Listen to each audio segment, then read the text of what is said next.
that there is to accomplish in your field and being the top of your field, how does it feel to have all your dreams come true? And he said when it all happened, I just said to myself, is this really it? There's got to be something more than this. And I But just found that really. there's some mild irony there because it's been 8 years since Tom Brady's won a Super Bowl. So Yeah, exactly.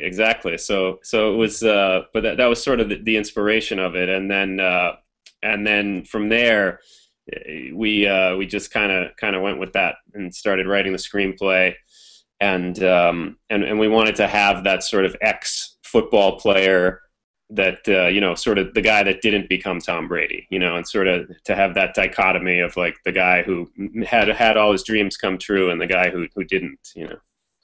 now, did you find in making this that while writing the screenplay that there was a strong correlation between your experience interviewing Tom Brady and what you put in the film, or did you sort of take it an entirely different tangent?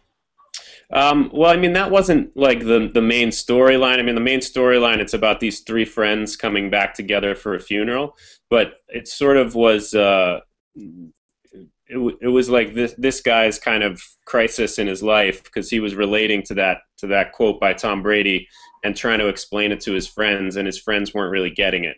So it's kind of like indicative of their relationship that they went in different directions and they weren't really connecting the way they used to when they were hanging out in high school. No, and I did get a chance to view the movie, which was good. During that, one thing that I kept wondering was, did you design this to be a true sports film in perhaps like the Rudy genre, or do you feel it's really more about a film about humanity, and then sports is sort of the foil for telling the story? I was wondering which it was designed to be. No, it definitely wasn't designed as a sports movie for sure. I think that because I have such a background in sports myself, I played college hockey, and that sports is always sort of there, and I think it's definitely a part of a lot of people's past. A lot of people played sports in high school, and so when you go back and hang out with your old friends that maybe you played sports with, that's always there. So we definitely wanted to have that be sort of a atmospheric part of the film. But yeah, for sure, it wasn't about making it into a sports film or anything. Yeah, no, that makes sense. And one thing while I was watching it, there seemed to be there was both there were parts of it where there was a tone of regret, but there were also parts of it where there was a tone of hope. Did you feel it was more of a were you going at least partially for a sort of Bruce Springsteen Glory's Days vibe, where or was it more about you start with that vibe, but then there's this discovery phase and it comes out really happy in the end? I was wondering what you were going for and sort of contrast that with how I felt about it. Yeah, I think a little bit of that, and I mean, what's nice is that a lot of people have been sort of taking different things from it, which I think is great in a film if people take different things from it. But yeah, I wanted that feel of like that these guys aren't what they used to be in high school, but at the same time, sort of the way Tom Brady was talking about it, that maybe there is something more than that, and maybe these guys are going through this period in their lives where they're stuck. And they kind of needed this weekend to maybe move on, so they could settle some things from the past and figure each other out again, and maybe move on in a new way. You said you played college hockey. Did you draw any inspiration for the interaction between the friends from your own experience, or did you sort of do what you expected it might be like for people? Well, I certainly drew from my own experience. I think like what I did was I made up. I mean, I'm not from that town or anything. My mom lived in that town for a while. That's how I knew the town. But I sort of created a fictional situation, and then I kind of put myself into that situation, but definitely drew from my experiences with my own friends, and I think that everybody has those experiences of going home again and seeing old friends, and it's kind of a relatable sort of universal tale, I think. Yeah, definitely there is. Although I was interested. I know that there's a certain New Englander feel to the movie. It certainly felt it. Did you try to put that feel of sort of middle class New England in there, or was that just a byproduct of where the movie was set? Yeah, I think a little bit of both. I think because that's where I'm from and that those are my roots, I think that probably came out naturally, but also because we were setting it in that small New England town, I think that it definitely gave it that feel. And for sure, it plays well up there. I mean, we won some awards at the Boston Film Festival and at the New Hampshire Film Festival. So I think like that's where it's really played the best. So it'll be interesting to see how it translates to the rest of the country as we go.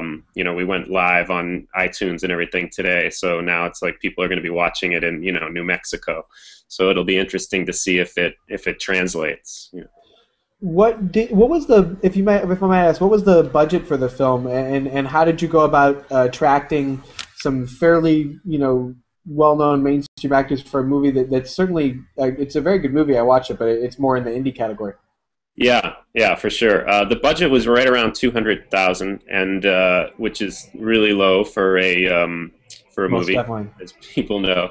But I was lucky because I was friends with Chris Messina, and we had talked about doing this project together for a long time. So his involvement sort of, gave it a legitimacy from the beginning. And then people were attracted to the project because of his involvement. So that definitely helped us out. And do you feel that Chris, throughout the entire process, has played a pivotal role in making it a success? Absolutely, yeah. I mean, we sort of wrote the script together and helped develop it, and like I said, when I would be pitching it to people and stuff, I would say, Chris Messina's attached, and I think that really, like I say, brought legitimacy to the project to people in the industry that knew Chris Messina, and so he was definitely really a pivotal role. That's great. Let's pivot a minute. I know it's not a sports movie. I mean, there is sports involved, but it's not a true sports movie. But I was wondering, for the sports aspects of it, what are some of your favorite sports films that have come across history? Did you draw any inspiration from some of them specifically for your movie? Tell us a little bit about that. Yeah, I mean, I grew up playing hockey, so of course I loved the Miracle on Ice movie. That was a great one for me, and I also really loved Hoop Dreams. That's more documentary, but definitely 1994, right? The one about the two Chicago kids. Yeah. That's where they follow the two basketball players. And of course I love Rudy and The Natural and stuff, and I think like those are really fun movies for me to see. But I think in terms of the movies that I would love to make, like I do have a college hockey script that I'm developing now, sort of based on my experience at Elmira College, this small college in upstate New York. So I kind of like to do the tales about the guys who maybe didn't make the big shot or win the championship, and sort of see what happens after that. No, that definitely makes sense. That's an interesting potential script. And also, speaking of college hockey, do you know if anyone ever intends to make a movie about Brendan Burke or his father or any of those experiences, things that have been happening the last few years? Yeah, I mean, I think it's really sort of relevant right now. So I'm sure people are working on that stuff. I mean, I haven't heard of anything specific, but yeah, I'm sure that's happening. What kind of documentary elements would you incorporate? Because you're talking about Hoop Dreams into future sports movies that you make. Well, first of all, what did you incorporate into Fairhaven that was almost documentary-ish, and what would you incorporate into future movies? Yeah, I mean, I love the documentary feel. So, I mean, we did a lot of improvisation in Fairhaven. So we would, memorize the lines and then sort of just say it however it comes out of your mouth, so that it really feels sort of improvisational and fresh and like it's happening right there. In terms of future stuff, I think like especially for a hockey movie, because I played hockey, I'm really sort of conscious about the playing scenes and the on ice scenes, so I would really want those to come across real. So I would probably just find people who are actual players who could just start playing, and we'd have to get a cameraman who could skate and really get in there with them. Kind of the Hurt Locker philosophy of movie making, so to speak. Make sure you find the authentic characters. Yeah. Would you say that actually making a movie of this size and with this budget enables you to really get at the root issues and try to be authentic, whereas if you get to be in a huge budget movie situation with big name actors, if that infringes on your ability to keep it real?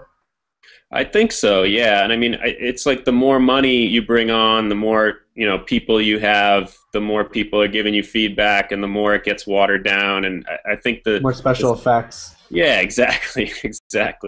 All of a sudden, you have a big green monster in your sports movie. I know, right? That'd be nice. Well, But yeah, I except think for the simpler you keep it, the easier it is to stay true to what you want to do.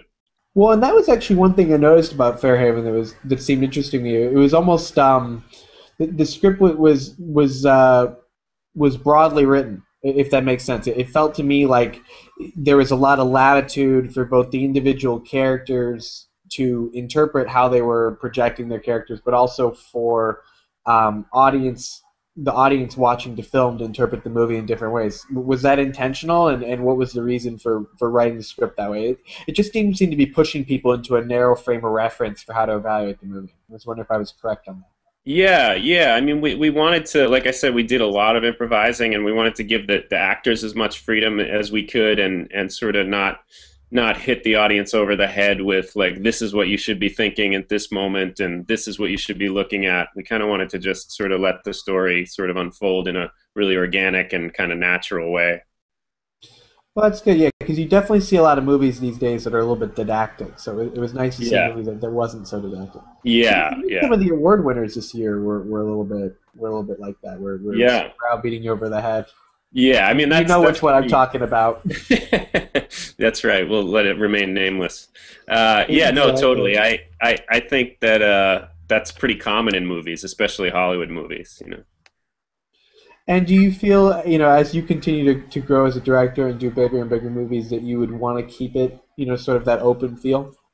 Yeah, I mean, I just finished shooting my second feature, and we're editing it now, and we worked with a crew that's about half the size of the crew from Fairhaven, but we had about the same amount of money. So we're kind of trying to figure out this production model that we can make these movies for, pretty cheap and keep the crew small and be able to make our money back on VOD and on demand and all that stuff, and that's sort of what we want to do with it. Have you made your money back so far in Fairhaven? Or plan to? Well, now with this deal, we will. Yeah, I mean, we didn't get a big advance or anything, but we're getting out there pretty wide, and we don't have a lot to make back, so we will get our money back. Yeah, Is the new movie that you just made, does that have a sports application in any way? it does not. It's a romantic comedy set in New York, so Yeah, not much there. Not much on sports at least. that's right. Do you plan to make? We talked a little bit about the college hockey one. Do you Yeah, have any plans in the future to make a sports movie? Either active plans or aside from that one, or more ideas in your head. yeah. I mean, that's the one that I'm thinking of is that hockey movie. I mean, I've written several drafts of it, and I really would love to try and make that one at some point. Yeah, Well, last major question, because we do like to keep these fairly short. yeah, Otherwise, the videos run long. yeah. But do you feel that sports fans will identify specifically with this film, and also which ways, which parts of the film would you point sports fans to make them feel like they're right at home watching it? Yeah, I mean, like I said, it's not a total Sports film. sports movie, but there definitely is that backdrop to it, and I think that in a subtle way that they'll really feel that, and especially people that played sports in high school and then kind of went away from sports. It's like whenever you go back to your hometown, you kind of feel like that guy that you were when you went back there, and even though you're not still the high school star quarterback, it's like it all kind of comes rushing back in a way. So I mean, I would say to them, just maybe check out the movie, and they might like it. Yeah, Check out the movie, maybe empathize with the character, and then draw your own conclusion. that sounds good to me. Yeah, Perfect. Well, I will leave it with that. I think it's actually a great great, finish. Thank you awesome. very much, Tom. It was really Yeah, great sure. chat with you, and we'll be making sure to put this up. And we hope it really does well for you. And let me, Yeah, keep in touch. Let me know how it goes, and let me know absolutely. when your other movie comes out. We'd love to do another piece. We don't just do sports stuff, so it'd be great. Okay, great. Sounds good. Thanks a lot. Thank you. You have a good day. All right, you too.